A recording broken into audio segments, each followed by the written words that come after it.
Hello everyone, this is our community assessment project, and in our group we have Diamond, Ubani, Raven, Talay, and John. We did our windshield assessment in an area where Hillside Park is located. So starting at Lawson Street all the way to Highway 147, it is about a 2 to 3 mile radius around.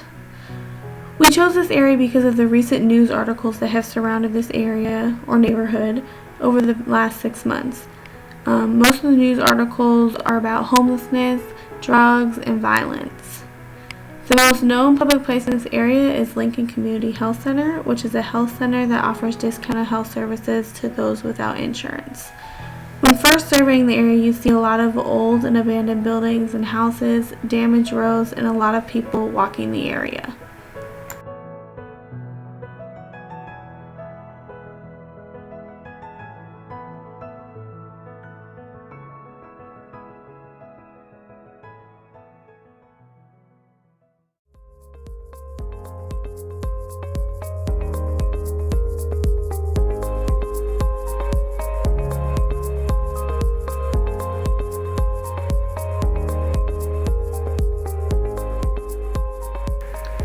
When you take a closer look at the community, you see a lot of small businesses throughout the area, such as restaurants, corner stores, and barber shops. There was even a community restaurant that served the homeless on Fridays and Saturdays. There were 2 grocery stores, Food World and Compare Foods. There was also smoke shops and ABC stores present, which could pose a threat to the community. I noticed in one area there was a building that had caught on fire and was falling apart, which could be a danger if someone were to be walking by. I also noticed an abundance of trash throughout the community.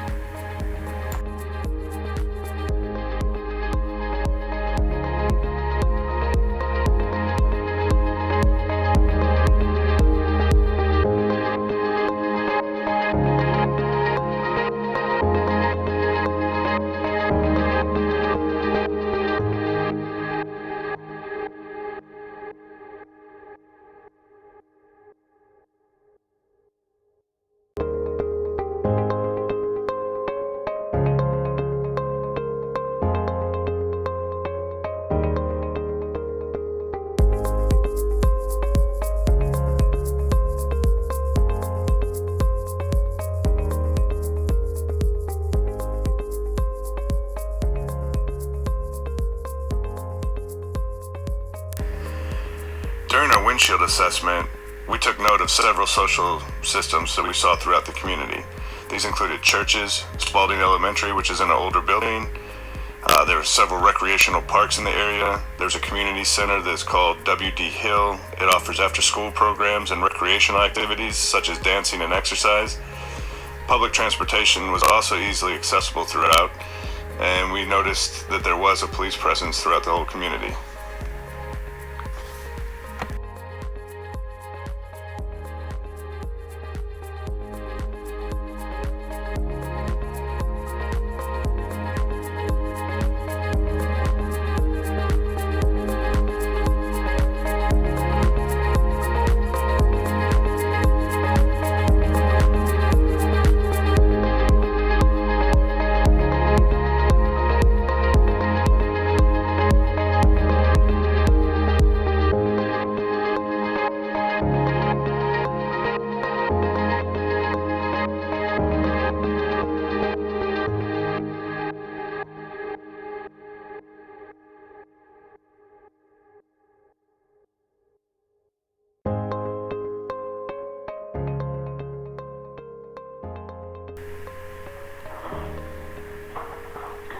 The housing in the community was mixed.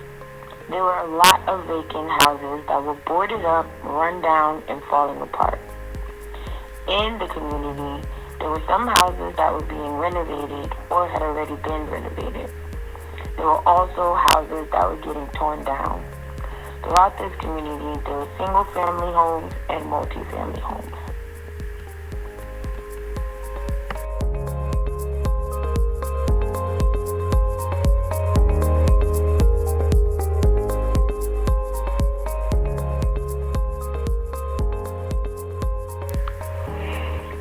There were a lot of adults walking the streets. Their general appearance was poor and not well taken care of. Some of the people were homeless, and in one area, a lot of people had gathered around a fire that they had made in an empty lot. The majority race in the area is African American, but there are also Hispanics and Caucasians that live here.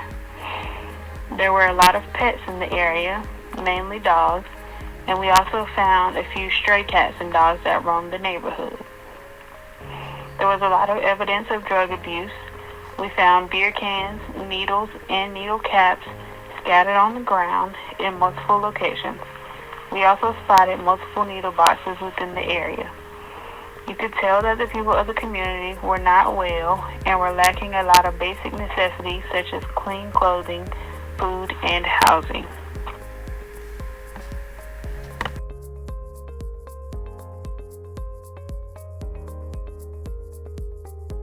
Some of the most important risk factors include homelessness and poverty.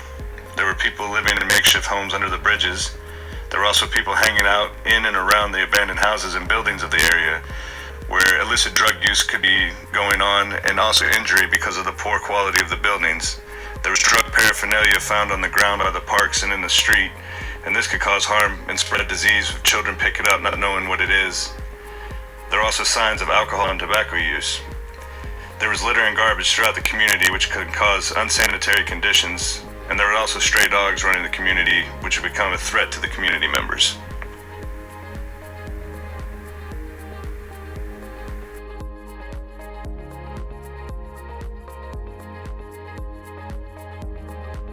The nursing implications for this community: we will assess for drug use and drug of choice. Also, we will assess for dependency and withdrawal symptoms. And for the housing status, to know if the members are homeless.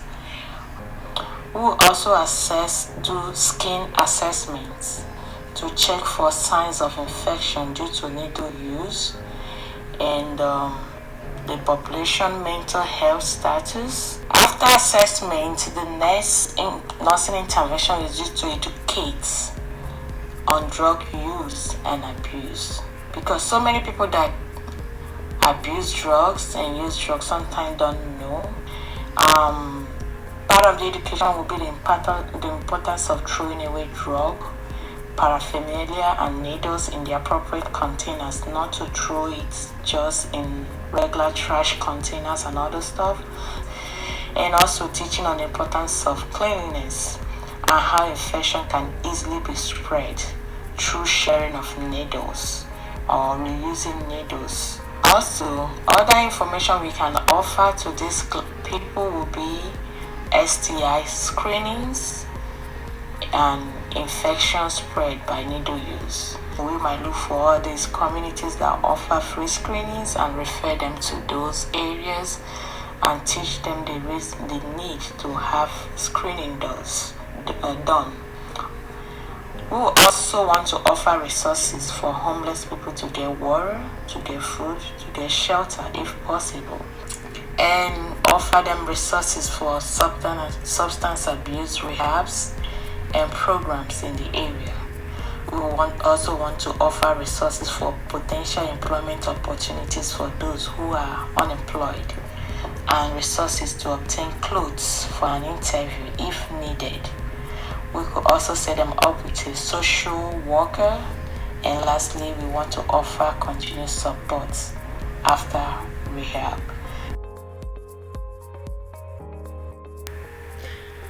Our evidence-based article is a community-based pilot study that focused on decreasing drugs and alcohol in homeless youth. The study consisted of two different methods. One was a health promotion method that was run by nurses. This focused on education and offered 3 45-minute sessions of education each week that focused on different topics of health promotion each week. The second method was an art messaging program led by artists, and they offered 3 to 4 one-hour sessions weekly.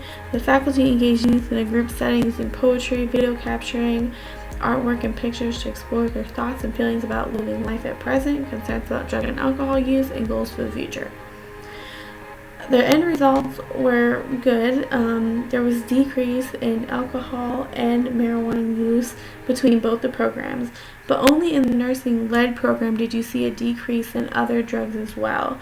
For example, cocaine use went from 17% to 2%, methamphetamine use went from 42% to 24%, and the use of hallucinogens went from 27% to 7%. Our priority nursing diagnosis is increased rates of drug overdoses related to drug abuse as evident by the number of medication or drug deaths in the North Carolina community. In 1999, 363 drug-related deaths were documented, and in 2016, 1,851 drug-related deaths were reported, which is a 410% increase within a 17-year span. 70,237 drug overdose deaths occurred in the United States in 2017.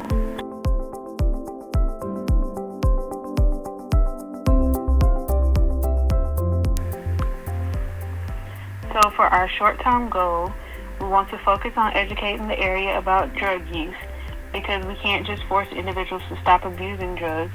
They have to want it for themselves. We also want to focus on cleaning up the area. So within 4 weeks, we want to educate about 30 to 60 community members about drug use while also cleaning up the community. For our first intervention, we will start a 30-day cleanup booth or class that will focus on educating the community on drug use and how it can affect an individual in the long term. Also, we will share statistics of the community to show how serious drug use can be. For our second intervention, we will clean up the needles, drug paraphernalia, and trash to keep the community safe. We could also offer large garbage bins to keep in the area. For our third intervention, we will be educating about the use of the needle boxes that are already in the area to keep the area clean and prevent others from getting hurt. Our fourth intervention will be to offer resources and information about rehabilitation centers located in Durham so that the community members will know that there are options available to them, especially if they show interest in wanting to get clean or sober. We hope this first goal can identify that there is a problem in the area, and with proper education, the community will be able to make informed decisions about how they want to proceed with their lifestyle choices.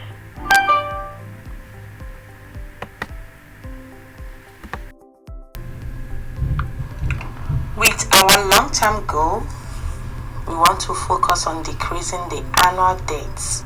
So we want to reduce annual deaths by 10% within 1 year. That means we want to save up to 185 lives yearly in the Durham community. Based on that, our first intervention is going to be to open a drug rehabilitation program in the neighborhood that we surveyed. With our second intervention, we want to offer free services in return for community service hours in the community. Something like cleaning up trash, helping with house renovations, and doing yard work could all be counted towards community service hours. Our third intervention is to partner with some of the businesses in the community to offer part-time jobs for steady income and to help with life after rehabilitation. The fourth intervention we'll be looking at is going to be to start a weekly check-in program after members move out, and possibly a hotline to call if they are feeling like they may relapse. And the fifth intervention is to offer naloxone kits to members of the community to help save lives. The goal here is life-saving, decrease mortality rates, and to make sure that people who are willing and want to be drug-free have access to live their life.